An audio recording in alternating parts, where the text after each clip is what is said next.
The 1960s marked the peak of British trade union power, with unions central to economic and political life. Union leaders were influential, shaping policy and public debate. Full employment gave workers confidence and unions real leverage. The 1968 Trades Union Congress Centenary was a national celebration, highlighting a century of progress in wages, safety and dignity at work. Unions were seen as defenders of social justice and a core part of British identity. The post-war boom brought prosperity, and unions secured regular pay rises and better working conditions for millions. The standard 40-hour week and paid holidays became widespread, thanks to union negotiations. Yet beneath the surface, union structure was fragmented, with rivalries and frequent unofficial strikes. These wildcat actions frustrated employers and hinted at deeper tensions. The era's apparent harmony masked challenges that would soon erupt, setting the stage for future conflict. The late 1960s and early 1970s saw union membership surge, expanding beyond traditional industries. White-collar workers and women joined in record numbers, transforming the movement's character and priorities. Unions became more representative, advocating for equal pay and opportunities. Landmark laws followed the Equal Pay Act, Sex Discrimination Act and Race Relations Act, all championed by unions. The Health and Safety at Work Act gave unions a formal role in workplace safety. These changes reflected a broader push for equality and protection in the workplace. By the late 1970s, union membership reached its historic peak, but new challenges loomed. The 1970s saw uneasy cooperation between government and unions, especially over inflation control. Agreements like the social contract aimed to balance wage restraint with social policies, but trust was fragile. Attempts to reform union law, such as in place of strife, met fierce resistance. The closed shop became a flashpoint, symbolizing the clash between collective rights and individual freedom. Economic crises, oil shocks, inflation and unemployment strained relations further. Unions pushed for higher wages as living costs soared, while governments tried to hold the line. The partnership broke down, leading to major industrial confrontations.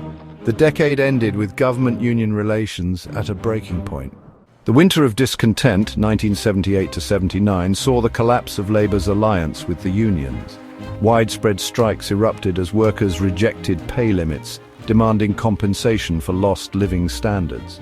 Public services ground to a halt, fueling media images of chaos and eroding trust in unions. The strikes shattered Labour's credibility and turned public opinion against union power. Margaret Thatcher's Conservatives swept to victory in 1979, promising to curb union influence. The Winter of Discontent marked the end of post-war consensus and the start of a new, confrontational era. The union's unchecked power was over. A dramatic shift in industrial relations was underway. The stage was set for sweeping reforms and a fundamental transformation of the union movement. Thatcher's government launched a determined campaign to reduce union power in the 1980s. New laws restricted strikes, enforced secret ballots, and made unions liable for members' actions. The government refused to mediate disputes, preparing for direct confrontation, most famously with the miners.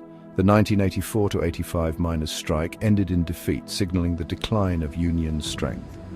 Deindustrialization accelerated, with traditional industries collapsing and mass unemployment in former union strongholds. Every factory closure weakened unions further, eroding their base and identity. Membership and influence plummeted as the legal framework supporting unions was dismantled. The closed shop was banned, shifting workplace power decisively to employers. By the late 1980s, unions were diminished and struggling to adapt. The industrial landscape had changed forever, leaving unions searching for a new role. In the late 1980s and 1990s, unions faced existential crisis and had to reinvent themselves. Confrontation gave way to pragmatism. Unions focused on services, legal support, and partnership with employers.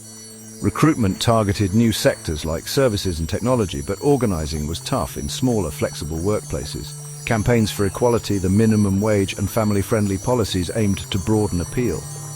Despite efforts, membership continued to fall, and the legacy of Thatcher-era restrictions endured. New Labour's 1997 victory brought modest gains, a minimum wage, and legal recognition for unions. By 2000, unions were smaller, less influential, but more diverse and service-oriented. The journey from 1960s power to 21st century adaptation was dramatic. British unions had survived but were forever changed.